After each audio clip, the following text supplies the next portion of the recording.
Welcome you this morning. Brief overview of today's business. Department officials will update the committee on the programme for government. The committee then receive a briefing from departmental officials on the departmental business plan, and the committee then receive briefing from departmental officials on the contracting of Step to Success.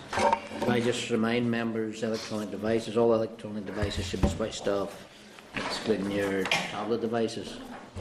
Members, apologies from the Vice Chair, Mr Thomas Buchanan, Phil Flanagan, Claire Sugden and David Hilditch. Are there any other apologies? Okay, members, moving on then.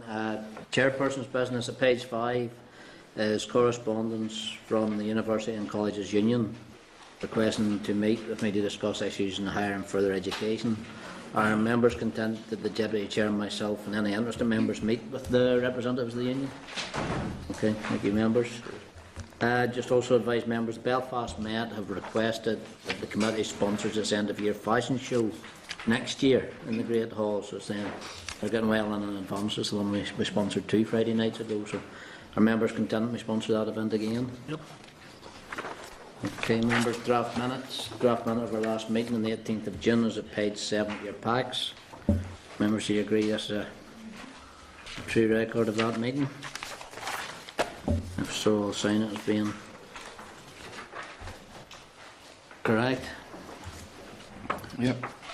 Okay, members, anything arising out of those minutes?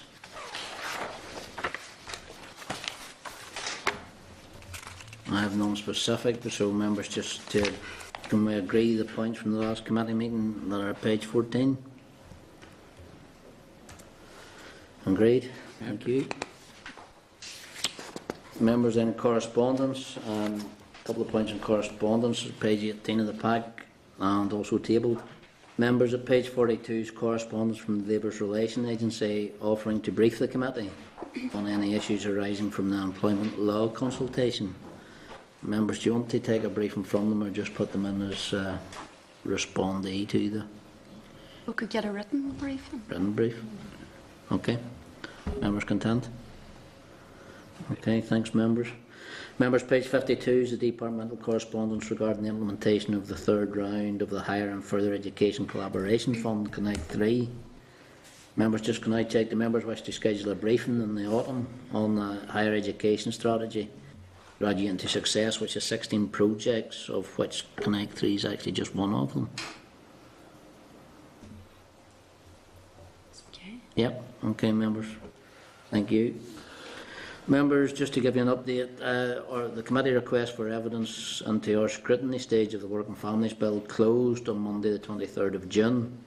We've had 7 responses from the Citizens Advice, Confederation of British Industry, Labour's Relations Agency, Committee for Social Development, Department of Health, Social Service and Public Safety, Irish Congress of Trade Unions and Engineering Employers Federation.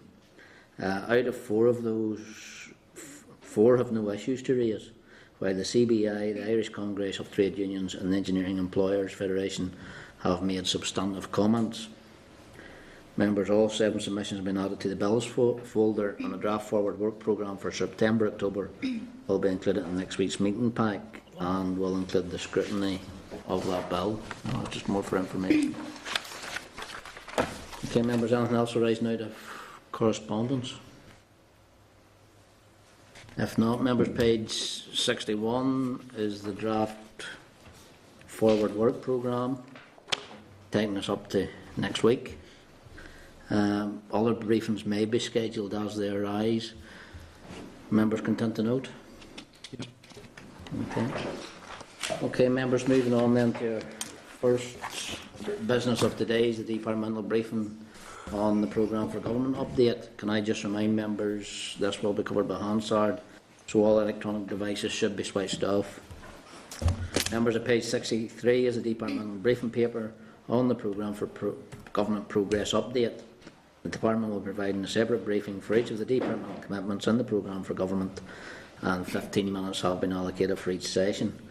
So, John, are you just welcome John Smith, Director of Finance, Commitment 20, in the uptake in economic relevant STEM places. I think June and Billy's going to join you. Is that right, John? Or are you Thank you, Chair. first? It's John. No. The way we propose to handle this is I'll make a few opening remarks about the PFG briefly, and then I'll hand over to colleagues here who'll come up and take you through each of the commitments in more detail, if that's okay. Right. Okay. So this is the latest in an on-running periodic update on our progress against the programme for government, which members will be aware is the Executive's overarching document and commitment to work through the issues which we all face and to provide the groundwork for economic and social recovery in Northern Ireland. The programme really sets out the actions that departments will take to deliver the Executive's priorities, the number one priority being the economy and the objective of a vibrant economy which can transform our society whilst also dealing with the deprivation and poverty which has affected some of our communities for generations. As we move out of recession, the most immediate challenge lies in supporting economic recovery and tackling disadvantage. This department plays a central role in that, in particular the rebuilding of the Northern Ireland labour market following the impact of the global economic downturn, whilst also trying to rebalance the local economy and to increase living standards. The Executive's vision for the economy is based on a sustainable and growing private sector with a highly skilled and flexible workforce operating in productive, sustainable and innovative firms that are able to service not only the Northern Ireland economy but to compete effectively on the global stage.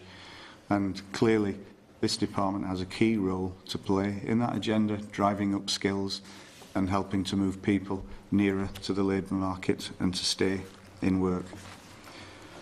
Of the 82 PFG commitments, DEL has 5, and very briefly, these are to increase the uptake of economically relevant science, technology, engineering and maths places, otherwise known as STEM.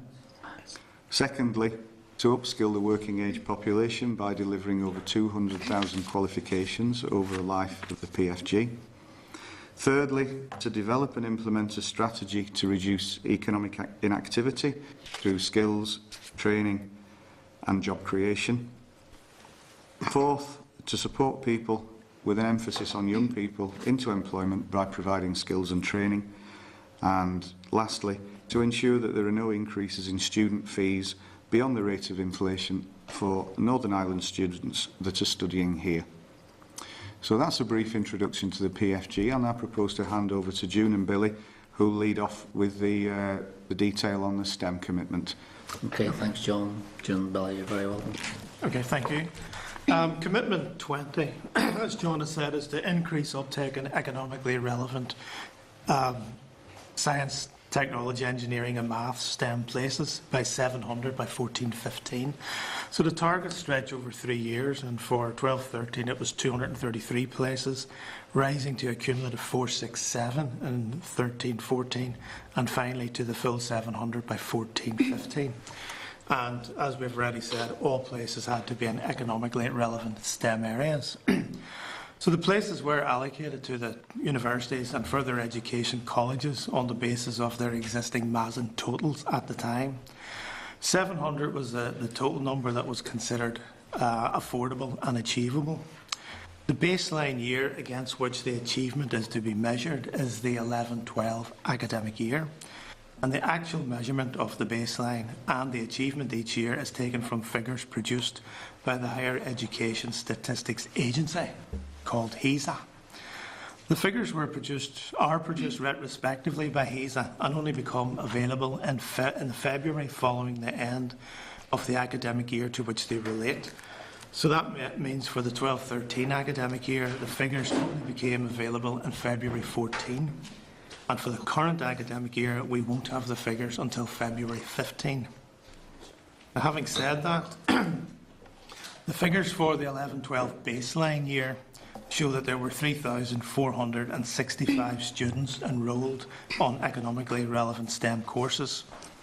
The PFG target for that year was 233 additional places, so that pitched the target up to 3,698.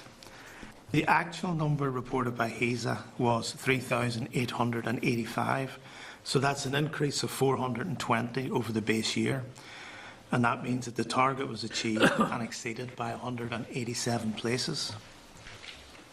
Now, the figures just quoted relate to the total first-year enrolments, which include both undergraduate and postgraduate levels.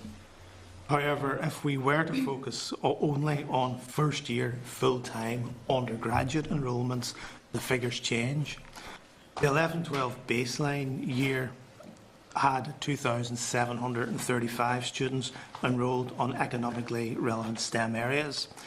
The HESA figures for 12-13 show that that increased to 3,055. So that's an increase of 320, a 12% increase in the year. And again, measuring on that basis, the PFG target has been achieved and surpassed. So in the 11-12 year, 26% of first-year full-time undergraduates were enrolled on these economically relevant STEM areas. By 12-13, that percentage has risen to just under 30%. So that's a 4% increase over the year. Now, so far, I've referred only to economically relevant STEM courses, as that is the target published in PFG. But members will be aware that a lot of emphasis is now being placed on what is called narrow STEM. And the list of subjects covered by narrow STEM is the same as for economically relevant STEM, except that it does not include agriculture and related subjects. So if we were to look only at narrow STEM numbers, the 11-12 baseline shows 2,645 undergraduates enrolled. By 12-13, that increased to 2,950. So that's an increase of 305, or just under 11.5% in the year. So by the end of the 12-13 year, just under 29% of first-year full-time undergraduates were enrolled on narrow STEM courses.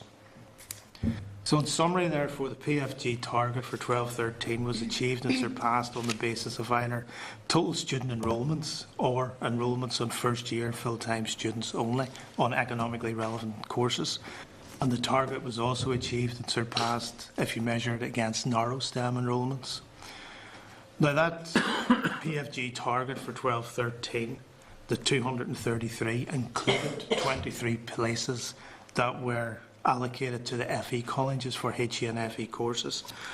And statistics produced by Dell ourselves show that the achievement in that year was an increase in 33 on narrow STEM subjects. So in the FE sector as well, the part of the target that relates to it was an increase of 10 over the year. 10 in excess of the 23 target. The funding that has been made available in the current academic year, which doesn't end until the end of July, shows an additional 234 places. So that brings it up to a cumulative 467, as stated in PFG. But as I have said earlier, we will not have the figures for the current year enrolments until February of next year. Okay. Thank you very much, Billy. No matter what way you've measured that there, you've hit your target. Oh yes, we cut it several ways just to do that. Just to make sure you have it. Can I ask just, but in regard to the break-up between HE and FE for the target, has the department specific guidelines between the two? Or is it overall? Just Sorry, I don't understand. sorry, for your target of 233 additional places, Yes. is there a breakdown for higher education and a breakdown of further education? What percentage of that 233 target was allocated to each? Well, when we allocated at the time, the intention was to put about 10% of the total number into FE, into HE and FE. So across the 3 years against the 700 target, 70 places were allocated to the FE colleges. Okay. In regard to the funding, you say the funding is in place now for another 234 additional places. How much is the funding? How much are you talking about? That's a good question. The executive made available an additional 1 million, 2 million and 3 million across the 3 years for that. In the current year, it's at least the 2 million. It may be a bit more than that, but I don't have the figures to prove that to you. Is that broken up pro rata between HE and FE? It is, yes. Okay. Members, Bronwyn? Thank you for your presentation, and it's welcome that we do have the increase in numbers regarding STEM subjects. Figures show that men outnumber women by nearly 3 to 1 in high-level STEM posts. Can you give me a breakdown by gender? Yeah. Regarding... Well, just on the economically relevant STEM areas that I referred to, in the 12-13 year, there was a total enrolment of men and women on full-time courses of 3,885, and the breakdown of that is 62% male and 38% female. So it's just 2,400 plus against 1,475. Members? Fra? Sure, and it's just picking up at the progress that did. I have to say, when you look at the targets, and that it's amazing to see there's only one red element of it. All the rest of the targets have been reached, but it states in the paper, the progress to date, they have 23,471 people in the employment. Fra, you're Am I the wrong one? in the next briefing, I think, Fra. You're getting too excited here. You've given somebody a warning on what you're going to ask them about that. Just let the next ones know what I'm going to ask. I'll come back to it, sir. That's all right, no problem, Fra. Okay, well, I suppose, narrow STEM, where is that phraseology been introduced from? Is that departmental or...? I don't know whether it's departmental or it's accepted across the HE sector in the UK. And of all the subjects, they're broken down into broad STEM, narrow STEM, and economically relevant STEM. The use of the term narrow, I think, is trying to focus it in only on the mathematics, physical sciences, and engineering and technology. Whereas if you broaden that out into economically relevant STEM, we begin to include things like agriculture and related subjects. And when you go into broad STEM, you're adding in medicine, dentistry, subjects allied to health, architecture, planning. Okay. So they're generally accepted definitions. Right, okay. Members? No? Okay. Colin, Jim, thank you very much. Thank you. Members, moving on then, Commitment 25, which is the upskilling of the working population by delivering over 200,000 qualifications. Jim Stamathis is Director of Skills, Jim Russell, Deputy Director Employment Service, Victor Dicklow, Deputy Director Analytical Services, and Mr Darrell Young, Deputy Director Further Education. Good morning, folks. You're very welcome. So, over to you, Victor. Are you taking? I am indeed. Thank you, Chair, for the introductions. In terms of Commitment 25, the Programme for Government requires us to deliver, the Department to deliver over 200,000 qualifications by 2015. And if you look at the detail of the Programme for Government, and to be a bit more precise, it requires us to deliver 211,000 qualifications, so that's what the target sums up to over a 4-year period in total. And just to be clear, in terms of what is counted towards that 211,000 qualifications total, it's only full qualifications that we count, so partial qualifications or partial achievement isn't included in the total, and it's only those qualifications at level 2 and above that are counted towards the target. They're counted across FE, HE, including HE delivered by further education. They're counted across our training programmes and across the essential skills programme. So it's a very wide basis in terms of the department's skills delivery structures. The target was set to be ambitious yet achievable. It was set so that it would deliver more qualifications than in the previous 4-year period leading up to the current programme for government. Yet there was also recognition when it was set that the young adult population, which is a really key demographic for the department in terms of delivering these qualifications, was due to contract by 4% over the programme for government period. So seeking to do deliver more qualifications from a smaller base effectively was the ambition. The briefing paper, I think, that you have received in advance sets out the latest position for DEL PFG commitments, and that relates to the position at December 2013. At that point, more than 138,000 qualifications had been achieved, close to 140,000. That's a figure you should be familiar with. That Year 2 position is certainly ahead of what we had anticipated, so I think it can be regarded as positive performance. Now, much of the data required to report on Year 3 of the performance against this target is now in the public domain, and those data show that a further 79,000 qualifications at level 2 and above were attained in that year.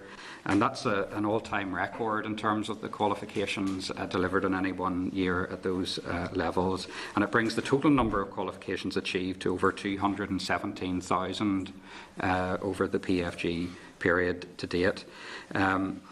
Ultimately, this strong performance, and this follows on from some of the comments that John made earlier, are likely to contribute to the delivery of the Executive's economic and social vision. And I think in that regard, it's encouraging to note that around 30% of the qualifications achieved towards this target were in those important narrow STEM areas that Billy spoke about just a few moments ago, and also that 20% of the enrolments are leading towards these qualifications targets were drawn from the 5th most deprived areas in Northern Ireland. So people from more deprived backgrounds are well represented, I think, in these qualification totals.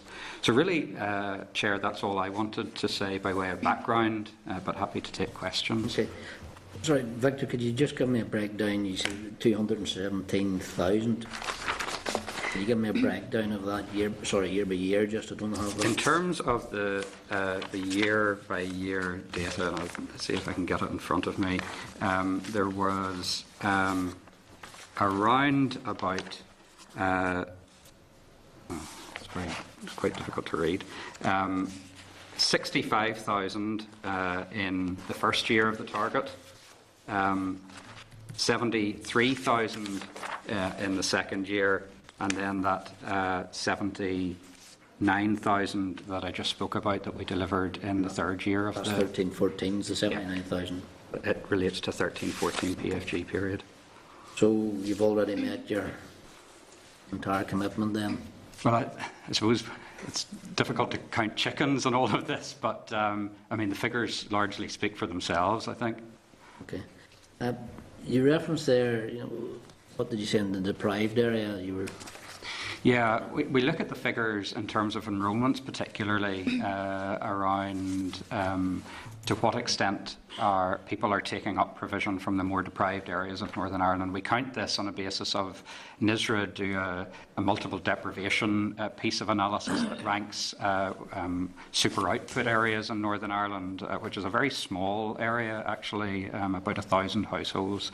And they find they rank then the super output areas, and we're able to look then at the 5th most deprived areas on that basis and examine to what extent students are drawn from those 5th most deprived areas.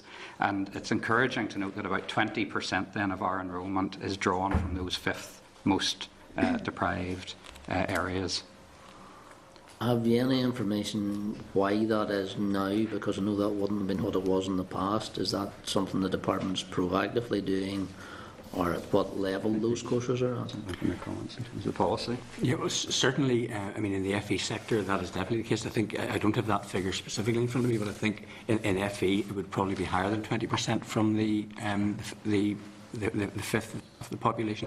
And certainly we have a number of programmes where colleges would be encouraging access for those who are most disadvantaged or who are furthest from the labour market. For example, the Learner Access and Engagement programme for disengaged adults. So we would put a lot of emphasis through the FE sector on bringing in people from the most disadvantaged areas.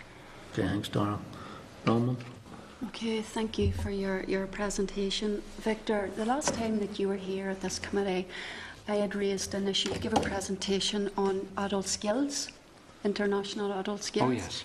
And I had asked you regarding about the agri-food industry, which employs 92,000 people in the north, and it is identified as a priority area for skills provision.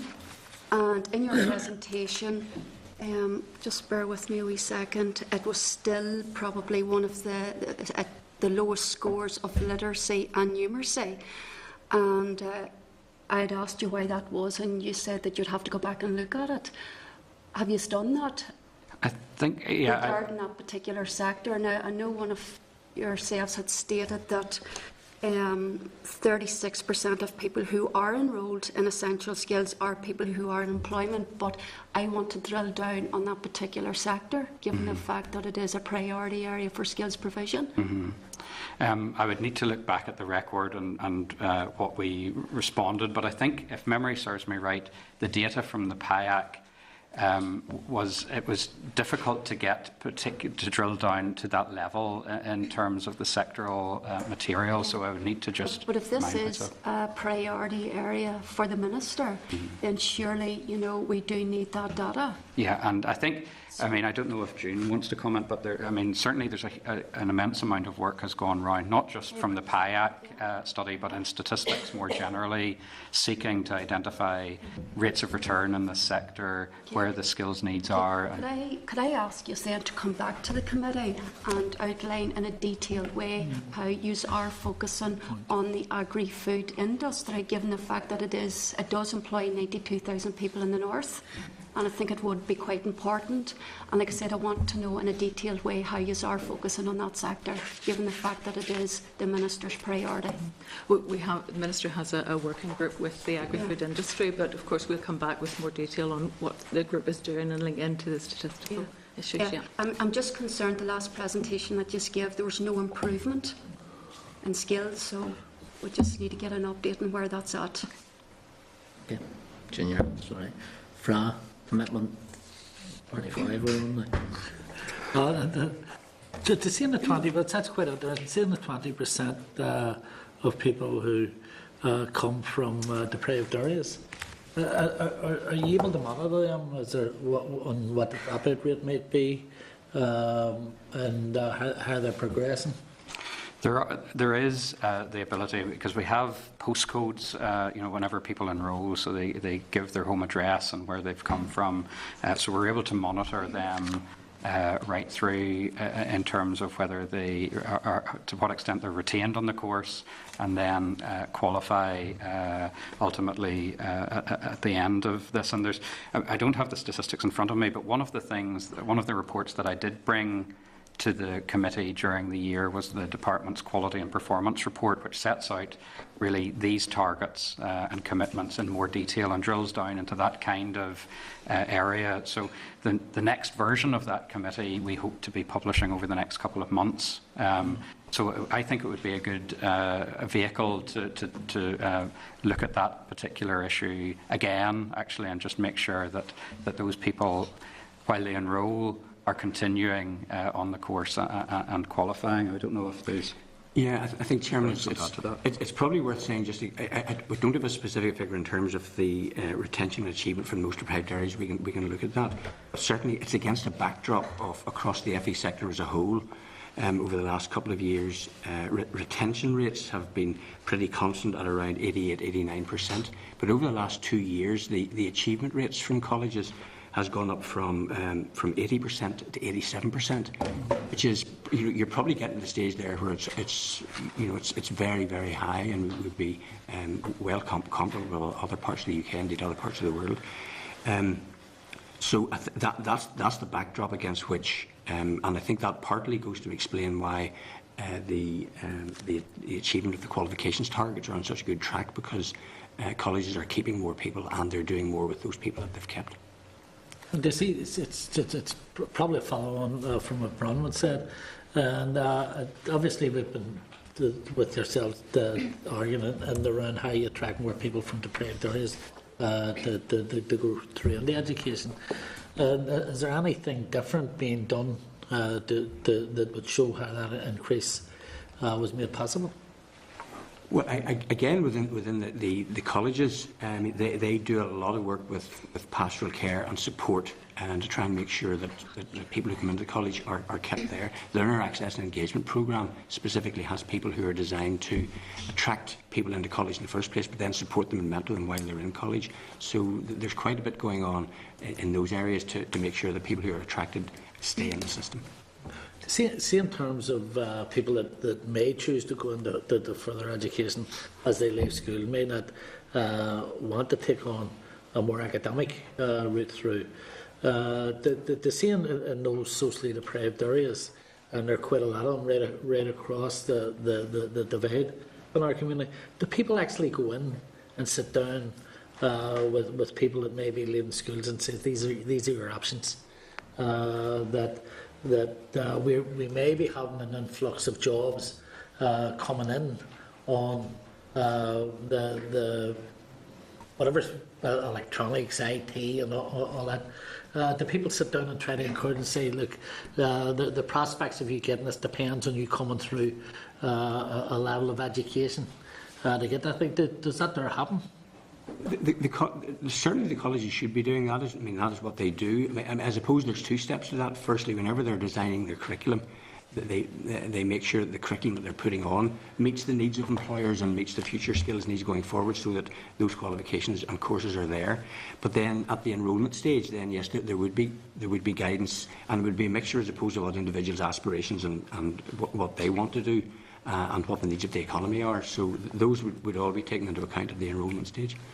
And how much, see the likes of social media, how much of the social media would be used to try and encourage young people to come through? I'm not sure. I can't answer that. Can I just mention, I think maybe Ross touched on about the role of the career service here too, in terms of the Department's career service and also careers advisors in schools, making a lot of use of labour market information and the skills pipeline and demands of the future. And I know we're looking at how we can increase the use of social media, and certainly the review of the careers service, of the review of careers, will look at all aspects of how careers is provided and how to focus it. To see the figure, the progress update, the 23,471 jobs there is in that document, how many of them would be full-time, how many of them part-time, how many of them short-term, how many people dropped out on them, and so it's all important. Like that, I'm looking at the wrong thing again, am I? Yeah, aye. Bro, we're page well? We're 64. 65, I was looking at 65, sure. You're all right. That's okay. That's another pre-warn and another question. Okay, anything else there for you? No, not all right. thanks. Okay, folks. Thank you very much. Members, looking at commitment 27, page 64 of your packs. Jim's staying with us, and Sheila's joining us. Sheila's Assistant Director of Employment Service, Department for Employment and Learning. Okay. Jim, you take the lead in this one? Number 27. Yep, 27. The strategy to reduce economic inactivity through targeted incentives, skills, training and job creation. Well, as committee knows, we briefed in detail on this on the 20th of May, where we shared with you the results of the first part of the consultation exercise. That was the public consultation, and as we reported then, we had 58 responses, and over 120 people attended our stakeholder events in April and May. But because of the nature of this issue,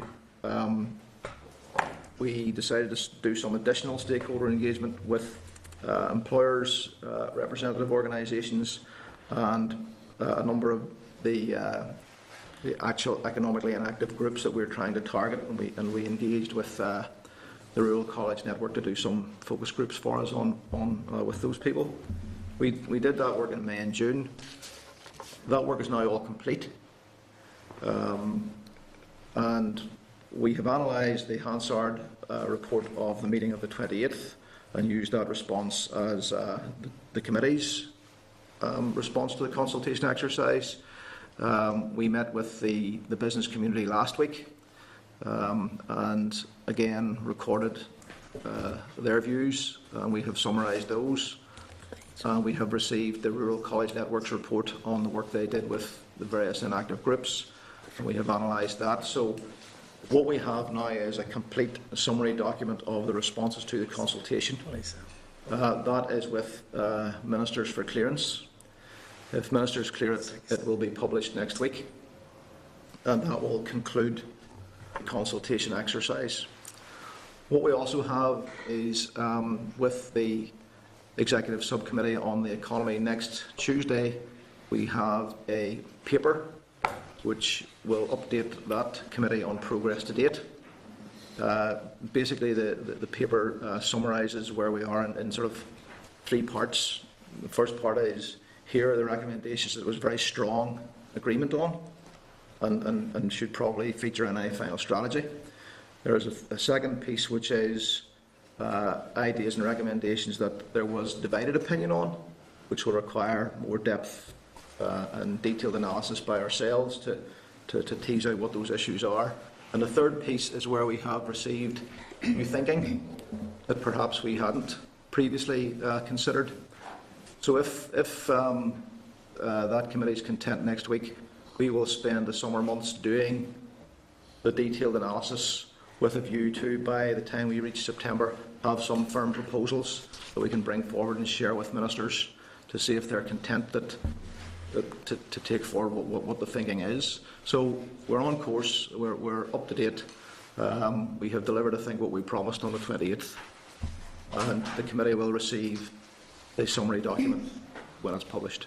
Okay, thanks. Jim, you mentioned the consultation needed clearance by ministers. Yeah. Plural, who needs to? Well, apart from it's Derry and Dell. It's a joint. They're both. Okay. It's a joint target. I think it's the only one in the programme for government that's joint, which why it slows things up. I mean, the Derry committee had to see it as well and comment if they wanted to. So you just double everything. The input, you mean that? So. Yeah. The outcome? Your paper going to, I suppose, the subcommittee of the executive next week. Yep. Is that on the? Are you assured that's on the agenda? It's going to be discussed. It's going to be as prioritised. Only 2 agenda items next week, and that's one of them. Right. Okay, members. I think from the briefing on the 20th of May, I don't think members anything else. Very good. Plain and simple, Jim. Just if we keep updated, I think that's Sure. okay. Thank you. We'll stay on. You're staying. I'll stay on. Aye, fine. The next one is easy. Commitment 36, then, members, also on page 64 of your packs, is support people with an emphasis on young people into employment by providing skills and training. Okay, this target, the department has a target of 114,000 over the programme for government period, and that was broken down. It was front-ended because of the recession, with the targets obviously in the first 2 years, the 35 and the 30,000 added together. The department did perform against that. The first year, 35%, it hit 108% of that, with an outcome of 37,970 outcome. On the second target, the second year, there was 30,000 target, and it achieved supporting 38,871 people into employment, which was 129.5% of its target. The third year, which is the year really that you're interested in now, the 13-14 year, the target was 24,000, and the performance to date on that is 38,928, which is 62% above what we were expecting, which is, I mean, the performance continues to be very good in this area. The year to date, April, there was 1,911 supported into employment. Sorry, the target was 1,911 with a 2,906 supported into employment, which is 52% are expected at that time of year. And when you add on May, so April and May together, it was 5,477. Now, of those, for the year to date, 1,681 are young persons, which is 25.6% of that 5,477. So over the 3 years to date of the target, by that stage is 89,000. The performance to that stage is 115,769, which is 130%, which is 30% above what we were expecting.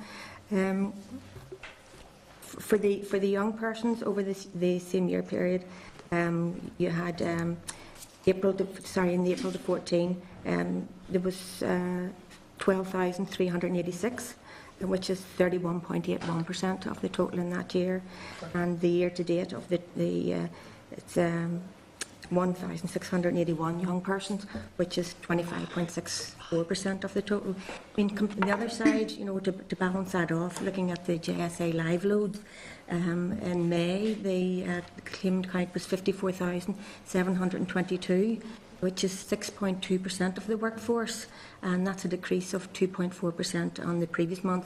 That's 1,325 claimants reduced. Of that, well, 5 years ago, the total was 48,000, so there's still quite a big increase on 5 years ago, but it still has been going down every year. The youth is 13,531, that's under 25 years. That's 24.7% of all claimants in May, and that's representing a decrease of 3.7%, 524 claimants over the month, and a decrease of 18%, 2,972 claimants over the year. And the youth claimant, it represents 1.5% of the workforce in May. So, I mean, roughly we'll be back towards, the live load is roughly around the 2010-11 level, but there's still a way to go on it, and we're still a way behind other administrations. Okay. Sheila, thank you very much for that, but I'm sure, like other committee members around here, it's not a criticism, please don't take it this way.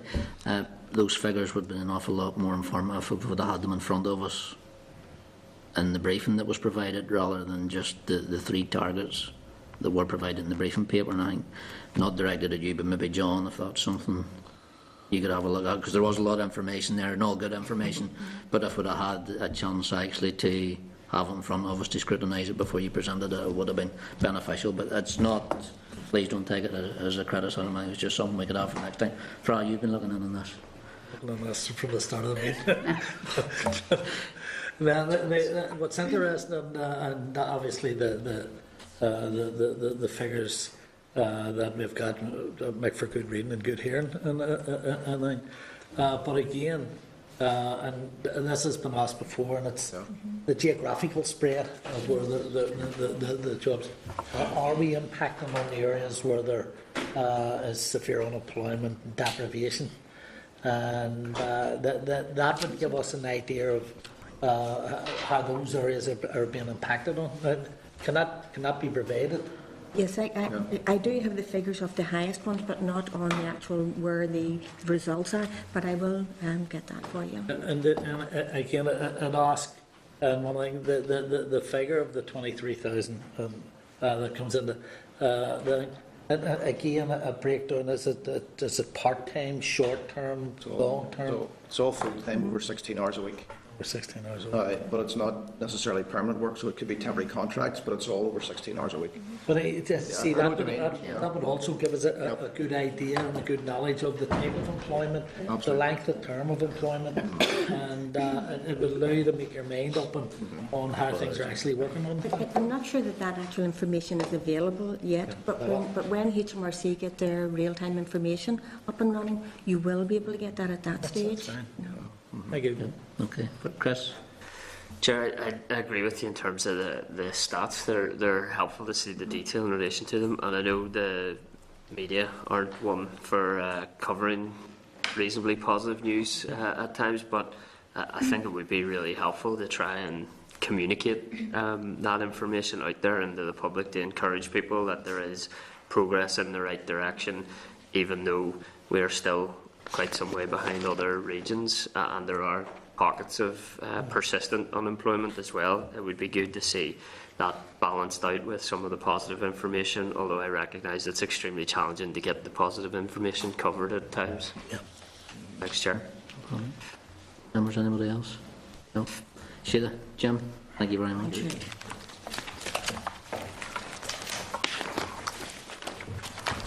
Okay, members. Moving on then, agenda item 8 is the departmental briefing on the departmental business plan. Again, covered by Hansard, members' electronic devices should be switched off. Members, as at page 66 of your pack is the briefing paper in performance against to date. And I just welcome John back up again.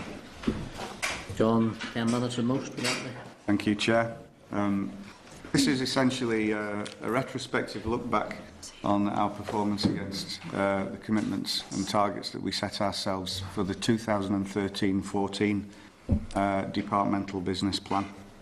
As you've already heard, the department's unifying purpose really is to drive up skills levels across a broad front, developing employability potential and maximising people's participation in the labour market. The case for developing skills and employability of the workforce is compelling, and whilst we are improving in Northern Ireland, gaps do remain in our skills profile when you compare us to the best performing regions and nations, and indeed countries such as Finland rely on their high skills base to drive up their export growth and improve their capacity.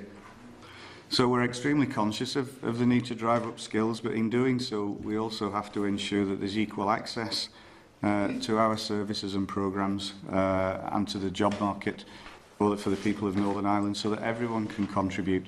So we make sure that our strategies are designed to help to achieve that, breaking down the barriers that stop people joining the labour market, and indeed, once they're in work, the barriers to stopping them progress within their field. But working on such a broad front, you know, we can't deliver all that alone, and we rely significantly on partnerships with arm's length bodies, industry, advisory groups, employers and our NDPBs to help us deliver these commitments, and you'll have heard a lot about that in the previous session on Programme for Government.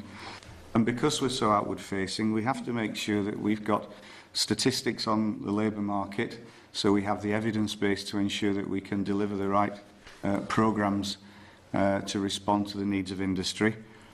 We make sure that we rigorously analyse our quality and performance of ourselves and our stakeholders, and we operate sound and robust internal corporate governance processes to make sure that we get value for the money that we're spending. So the business plan sets out in detail the actions that we take to meet our overall aims and objectives. And to help manage performance, we monitor the business plan objectives on a regular basis, and we have a system of reporting through the senior management team and the board right up to the Minister to make sure that delivery is on track, remedial actions are identified and action plans taken where possible to bring progress back onto track. In terms of our 2013-14 performance, it was very encouraging in that financial year. At the start of the year, we agreed with the Minister and the Board some 59 commitments that would be taken forward within 13-14, some of which would have been delivered and finalised in year. Many of them span more than 1 year, and that's reflected in how those commitments were articulated. And out of those 59 commitments, some 54 were either delivered or were on track for delivery at the 31st of March. And highlights in there include the delivery of our PFG commitments, which we've just heard about, and obviously they're a central plank of what the department's about, so they're really significant commitments for us in terms of upskilling the population and increasing qualifications.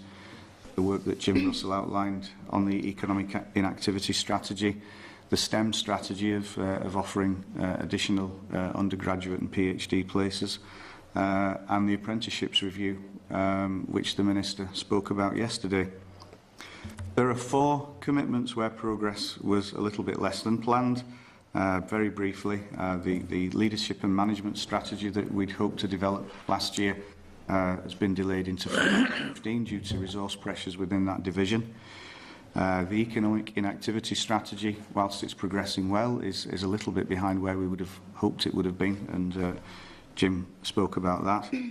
and two other commitments which are closely related to welfare reform and the whole UK agenda on that, which are really outside the department's control, and that obviously impacts on how quickly we progress on those. And the one commitment where we didn't achieve our target was on sickness absence rates, where we missed our target by 1.9 days per person over the course of the year.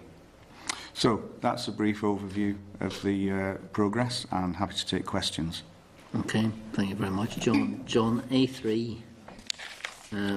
Work has been delayed due to internal resource pressures, and you have mentioned that. That's in regard to the leadership and management strategy. What internal pressures are they being managed? Are they manageable? Is it a big delay we're looking at? Yeah, I mean, it's nothing more insidious than staff leaving and being promoted, and the implications that has on workload. And within Skills Division, they have a very heavy programme to deliver, but there is a plan to get that on track and deliver that strategy in the current financial year. So a delay. We'd hoped to have had it done by 31st of March, but we've now got the resources in place to make sure that that's delivered this year. Okay. So in regard to staff leave, is there a succession planning for instances like that when key staff will leave within the department? We do. We plan as best we can, but you know, it's not an exact science, and you can't always make sure that when people leave or are absent for other reasons, you try to make sure that there's no gap, and that someone's off on the Friday and you get a replacement in on the Monday, but it's not always possible to do that, especially when you're looking for people with specific skills to do certain things. We have to try and find them as best we can. Okay. In regard then to B4, one of your amber greens, the slight slippage in regard to target ones, the 12,600 placement support opportunities from the 3-year programme, target to 33% of participants move into employment for at least 12 months. Yeah. For the YES scheme. Where are you? I know slight slippage and you have numbers there. Is that going to catch itself up? Is it going to? Well, as you know, the YES programme is a 3-year programme, so the 12,600 target is what we want to achieve by year 3. So we're pretty confident that by the year 3 of the programme, which is this year, that we would have pulled back to where we want to be. And because of the lag of that, because it's a 3-year programme, that's why target 2, which is about the data, there's a lag between the programme finishing and exactly knowing what the outcomes were. So we will have that data, but it's not available just at this time. Okay, thanks, John. Alistair? Thanks, Chair. Just two of them in particular, the E2 around welfare reform being amber. I totally appreciate this is not within the gift of the department or any one single department to deliver this. But how big a risk is there that the longer that there is no decision made on welfare reform, that some of the greens will be turning amber and some of the ambers turning red? Is this something that you would be concerned about, that the department will be able to deliver on some of these issues? Well, really, E2 is really the only commitment that we have around welfare reform. So but in terms of the consequences of failing an agreement on welfare reform will mean that there are budget cuts in the department. How much will that impact upon some of the other indicators? Well, I mean, we spoke about this last week. The executive has to take the decisions on what to do about welfare reform. That hasn't been taken yet. Any financial consequences we will need to factor in to our business planning in 14-15 and 15-16. But until we know the scale, nature and scope of any budget reductions, we can't really assess what that might mean for our business planning. But we'll obviously be trying to do what we can to mitigate the harsher effects of any budget reductions that are imposed on us, and continue to direct the resources that we have to the priority areas. But it would be unrealistic to expect significant cuts not to have any impact on what we do. But until we know what they are, as I say, we can't be definitive on that. And just on the one area where you have a red indicator, which is the staff sickness, and again, there's no easy way around this, because it's one of those questions that Assembly members love to ask around staff sickness. But it is part of the problem in actually going from red to amber or green, the way in which it's reported. So it's almost self-defeating by the fact that when you publish the staff sickness levels for each department, some members of staff may feel that, well, I'm not up to where the average is, therefore I can afford to take an extra couple of days off a year in terms of sick leave. Do you think that there is a better way of perhaps reporting this so that that doesn't happen? Well, all departments have corporate targets that have been agreed for them, and we're required to monitor where we go against those. So I couldn't comment on how the reporting of targets might or might not affect, individuals' behaviours. But what I can say is that we obviously take this issue seriously. We have sickness absence policies common across the NICS, and we implement them robustly. And we have measures that preventative measures to help people before they go off sick, to keep them in work, and also interventions when people are off sick to try and get them fit and back into work as soon as they can, so they can be as productive as possible, as early as possible. And in terms of the differences between various departments in terms of their levels of sickness absence, is that due to the number of staff who would directly interact with the public as opposed to any other reason? I don't know. I'm not into the detail of the cause and effect relationships as to why different departments have different levels of absence. I couldn't comment on that. Okay. Thanks. Okay, thanks, Alistair. Fra? Sure. A couple of things, but first of all, and I understand the question Alistair has asked in relation to welfare reform. As a matter of fact, I think he asks it at every committee and every opportunity he gets within the Assembly also. And the other side of this is that the introduction of welfare reform will see up to £750 million withdrawn from the local economy over the same period that he is talking, and it will have an impact not only on those most in need but those in low earners, and obviously it will have an impact on the budgets that they would have because they're frontline service. Do we evaluate the impact that would have, and how we need an increase in budget to meet what could be a big demand? Well, I mean, our interface really on welfare reform is employment service. So what we need to do is to provide a service for those people that are on benefits that have got work-related needs. In terms of the costs of that, our budget is sufficient for the delivery that we have today. I know Employment Service are working through with DSD very closely on what the impacts of welfare reform as a policy would be. And Colin Boyle is re-engineering the service, or will re-engineer the service in response to that. In terms of costs, I couldn't comment on what that might be. There are some departments that would say that not implementing welfare reform will have financially less impact. Has there been any results from the discussions between DSD and DEL on the impact of introducing welfare reform? Not that I'm aware of. We know that there's the discussions at executive level about how, when and to what extent welfare reform would be implemented. And as you know, there are financial penalties from Treasury for the continuing delays. Like I said to Alistair, we don't know what the impact of those will be until decisions are made by the executive. I understand that, but there will also be severe pressures on, again, people in need in society and low earners when the thing does get, should I say, if it's implemented.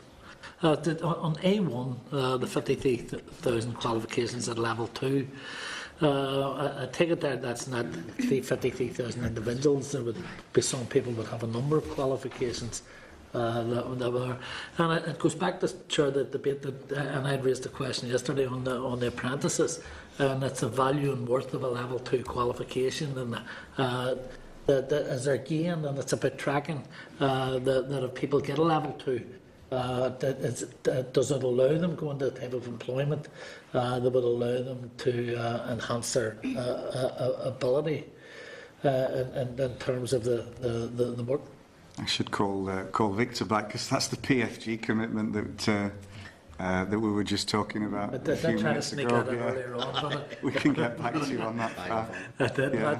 If somebody could come back to me. The other one, the interesting thing is that an A2 was active engagement with at least 700 employers, and the target was successfully achieved, 784 by February 2014, and it talks about an upskilling of 2,000 people in the local workforce. Has that been achieved, the upskill of 2,000 people? Yeah. I know it may be difficult. I can get back to you on that one. This is really about, we've got a range of programmes in place that employers can avail of, and so it's about promoting and working with those employers to showcase what's out there and what is available to their employees. As we said there, we actually did 784 contacts with different employers. We'll get back to you on the extent to which those were carried through into actual upskilling of people. I think that would actually is important, because it actually change the colour of the thing if it hasn't been followed through. The other one, and Alistair touched on it also, and it's a thing that the issue that we always see, and that is the days lost through staff sickness, and it's always disappointing to see that it's on an upward trend rather than a downward trend. But again, the statistics, if it was broken down, would be better understand. I know from the Desmond Council that a couple of people, a number of people who may be in short, long-term illness, could have a serious impact on. Is there any possibility that we could actually get a breakdown that shows the levels of illness of why people are on long-term sick? Because if they are, then it could seriously bring down the percentages. You're right. Long-term sickness figures are counted within that overall total, and absolutely right. They can significantly skew the figures. We have lots of statistics on this. So, thank you. Okay, thanks for that, Bronwyn. Okay, thank you. Fra sort of touched on my point regarding A2, the active engagement with priority economic sectors. Did you engage with the agri-food industry? yes, I think we do. I'm not fully up to speed on the detailed policy in that, but particularly we've identified agri-food, I think, as being one of the priority sectors, so there is work with that, and we can get back to you on precisely. Even just regarding who you're engaged with, you know, would be important. And again, it's the same thing, you know, I want to just reiterate what Fra said, just regarding how the engagement translated into the upskilling of, did it or did it not translate into skills provision in those areas. That would actually be quite important. So. Okay, that's one. Content to do that for us, John. Okay, members, anybody else?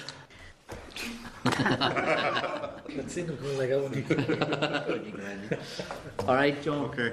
Thank you very much. Thanks very much. Will you be back in front of the committee again, or will you be moving on? Do you know yet? I don't know where, but I may be back. We have a provisional outturn, I think, scheduled in for September, so you never know. Could be back for that. Okay, thanks, John. Sure, can I just, I meant to ask just before John slips away of the chair. Now, that's a question that you asked on. It's about promotions and it's about people. Succession plan. Are you able to replace or recruit new people into the department to replace the people that are leaving, or is there more pressure being put on individuals to deliver more than their job description may lay out for them? No, I think when there's a vacancy, there's a number of avenues that can be filled via either a competition, internal or external, or people that want career development transfers, and movements within departments and within divisions. So there's lots of ways that you can, as a manager, you know, ensure a smooth transition. But, you know, with a department of over 2,000 staff and lots of, you know, ebb and flow of people in and out, it's not always possible to make sure that as someone leaves on a Friday, that they're back in on a Monday. But, you know, we are sensitive to making sure that we're not heaping additional workload on people that are left. And we always try and make sure that we don't have a break in So there's no in ban on provision. recruitment or? Oh, there's lots of recruitment competitions held centrally, so across the civil service there are different grades and competitions happening almost continually throughout the year to ensure that there's always a continued pool of suitable people available to fill posts as and when they arise. Okay, thank you, John. Okay, you can get away quick, John. Thank you. Okay, members, moving on is our departmental briefing on the contracting of Steps to Success. Members, again, that's what we covered by Hansard. Two pieces of correspondence, members, is page 76 of your pack, but I suppose the more relevant is tabled at page 3, is the ministerial correspondence on Steps to Success. Members, as you will hear, there'll be very, I suppose, limited information here today, so we'll be looking to, if members are in agreement, to recall the committee on the 9th of July to receive a briefing on the contracting process, because the contracts will not actually be aware, will be to the Wednesday. Members, could I have an indication? I know it's just been sprung on you. Can I just ask time, Chair? 11. There's it might not be of material consideration, but the policing board is holding quite a significant partnership on hate crime and racism that morning, so I may have to offer apologies just to give you advance notice. I may be able to make half 11, 12, just to give you fair notice. We may need to just to ensure we have quorum. That's Wednesday the 9th? Aye. Right, okay, I should be okay for that. You'll be all right, Pat? Yes. Alistair, would you be? On the policing board as well, so. Okay, If it was so earlier, would it suit? If it was earlier, would it suit the policing board members? Later, like half 11. Half Probably 11, give us more of a 11. fighting chance. The policing board roundtable on hate crime and 11 racism is 9:30 to 11:30 it's scheduled for. okay. Is that all right? Tony, we use Connor, Colin. Yeah, we'll be available. Okay. Yeah. Members, that's just, I suppose, to predicate what's actually we're going to hear now or what we're not going to hear. Can I just welcome Colin Boyle, Director of Employment, Brendan McCann, Head of Employment Team, and Mr. Tony Montgomery, Employment Service. Colin, over to you. Okay, thanks, So- Chair. Just want to do a very short look back at just the recent weeks, and just wanted to put in context for you why we're not able to come here today and let you know what the full outcome of the Steps to Success procurement process is at this stage. First of all, just to make everyone aware that the Steps to Work contracts have now formally ended. They ended on the 31st of May, and we're in transition mode as we move towards implementation of Steps to Success. We did have a significant delay caused around the regulations. There were issues about the regulations. Firstly, we took the regulations through DSD, the Social Development Committee. The regs weren't approved in early May. The next stage then was the regs went forward to the Executive, where they were agreed in early June. Social Development Committee voted to pray against the regulations to have them annulled, and that was late on the 5th of June.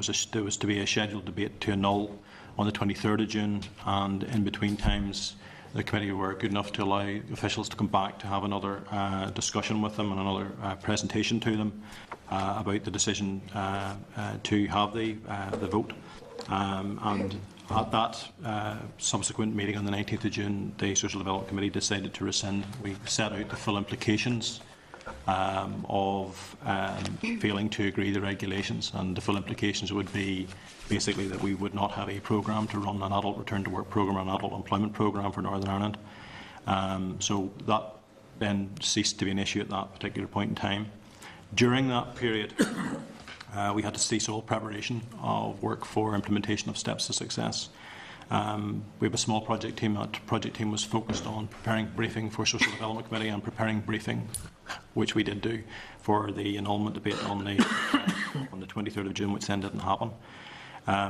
Also, at that stage, we've had, basically we had to halt everything else that was going on. We had a gateway review, which is a sort of an internal process within the civil service, to make sure that everything we're doing by way of delivery of the new programme is safe and secure and sound. On the Thursday night before the gateway was due to end, we were sitting on green amber, which was all systems go, and then we got word of the debate and the vote to pray against the regulations, and that sort of put everything back on its heels, which meant we went from green amber to red. So everything was done at that stage to try and pull us back round. So we've lost the guts of 3 weeks, maybe slightly more than that, in terms of trying to work our way through to get the final stages of due diligence done, and that's where we're at this point in time. CPD are doing their final quality assurance on the procurement process. A very specific, precise, painstaking process, which took a long time, and a long time to get it right. And we need to make sure it is right before anything gets communicated.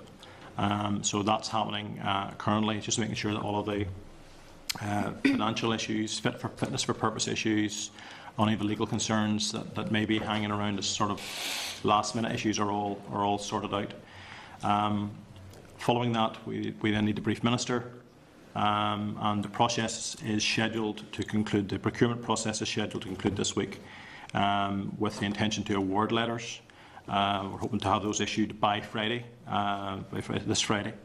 So all organisations will be notified of the outcomes, barring any last-minute hitch with the due diligence, which can sometimes happen, but we don't anticipate that happening. The process then concludes with a standstill period, which is set in the procurement regulations. That standstill period will run and finish on the 9th of July, which will allow us to come back on the 9th of July and share with you fully what the outcomes are. And we're happy at that stage to take any questions on how the process was run, what sort of criteria we used, what their deliberations were, and so forth. So that's really why the 9th of July is the next big date after today. Following communication to the committee on the 9th of July, there would be an intention on the part of CPD and ourselves to publish the outcome probably on our website, as we did in the stage 1 process. And it's quite a legalistic process, if you like. It's very enshrined in procedural steps, and we've got to follow those right through. And we've done that. The other thing I would say is that during the standstill period, the department, minister, anybody associated with the procurement cannot comment in any way on any of the outcomes whatsoever. And only comment can happen after that standstill period is passed. Okay. Okay, Colin, you mentioned there any due diligence may cause a delay. If there was a delay because of due diligence, would that delay the briefing here on the 9th of July? It could potentially do that, because it would not allow us to proceed with the intention to award letters. Yep. So it would stall the whole thing again. You will let us know. We absolutely. Okay. In regards then to the standstill period, and you mentioned the legalistic nature of this process, and I do know through speaking to some unsuccessful bidders in stage 1 of the legalistic nature of this. If there's a legal challenge issued, at what stage or what timeline can that be done, or where would that sit within the time frame of what you're proposing? Well, again, it would be for the lead contractors or the lead bidders to consider their position once the results are notified. It is expected that they would use the 10-day standstill period to mount any challenge that that they are thinking of. So. Again, that's one of the reasons why we have the 10 days. It gives them the opportunity to consider the results. They also, as well as getting their own results, they see the results of the other competitors in the field and indeed in the contract lot that they've applied for. So that gives them the information to consider their position overall. And we would expect that any issues would be raised in that time frame. Sorry, Chair, a slight correction. Sorry, Brendan. Brendan's my boss, hence the apology. The unsuccessful bidders only see the marks and comments of the top bidder in that contract area. They don't see the full range of them. Right. Minor point, but... Right, but It's for the record. can I just ask, of the successful bidder, you may not be able to answer this, or you may, but I'll ask you. Of the successful bidders, will the subcontractors, that pipeline supply, would that have been proofed at that stage that those subcontractors are in place? During the process, the stage 2 process, we had the same issue at stage 1. We looked at supply chains wherever the organisations were. We've looked at in detail at supply chains in this stage 2. The successful, to take it the successful in stage 2 can then only issue contracts to their supply chain post the 9th of July. Yes, they will have informed us of the supply chain, and it is part of the assessment process, but they will not necessarily have a legally binding agreement with each member of the supply chain. So it is their proposed supply chain, and indeed it's subject to them formalising the agreement with the proposed supply chain. And if there are any changes to the proposed supply chain, they would come back to let us know. And if there's a change to the supply chain, could that invalidate their award of having been successful? No, I think it's more of them agreeing that with the department. But I think we've, so long as we're satisfied that the supply chain is robust enough, it wouldn't invalidate. Unless it was wholesale change where what was set out in a bid was totally transformed, that it was unrecognisable. I think you'd be into a different scenario if that was the case. Okay. Fran? Sure. And I have to say that it's probably like a shadow boxing match, that you're building up for the real one on the 9th of July. But anything that I would say, I'll leave it till then. But just for a point of clarification, because I'm on the DSD committee, and when this initially came, there was the majority of the committee believed that the implementation of this would have had an impact, certainly from a Dell perspective, had an impact on quite a number of people. And that's why the committee decided to go for a prayer of annulment. And the committee pointed out, had the information been available at that committee meeting that was later became available, then we might have went down a different road. And when the Dell people came back and the debate took place, it was at that meeting that decided. I don't know, Column's not intentionally trying to put the whole delay on the DSD committee. There was probably mixed signals being sent to the committee in terms of the provision of information. Can I say, Fra, just that I think there's been a lot of learning for all of us in this process. Yeah. Very diplomatic there, Pat? Yeah, I think first of all, we have to acknowledge the intensive process that you've all been involved in, and we wish you well. I must say, leading up to the final determination on the preferred bidder. I was just remarking, Colin, your hair was much darker before this process started. Don't bring Brendan into it. Brendan, much more. Thank you for that. You're probably right, it probably was much darker. Gentlemen, members, anybody else? No, so 9th of July, members, if you could put it into your diaries for 11:30, and call them if you can keep us briefed as much as possible. Anything changes, we'll make sure you're aware. Okay, thank you very much. Thank you. Okay, members, any other business? Members, if not, date and time of next meeting will take place 10 a.m. Wednesday the 2nd of July, room 29, Parliament Building. Meeting's adjourned. Thank you, members. Are they watching you a good share? Was it next four items? Four presentations? No. Was it? No? No.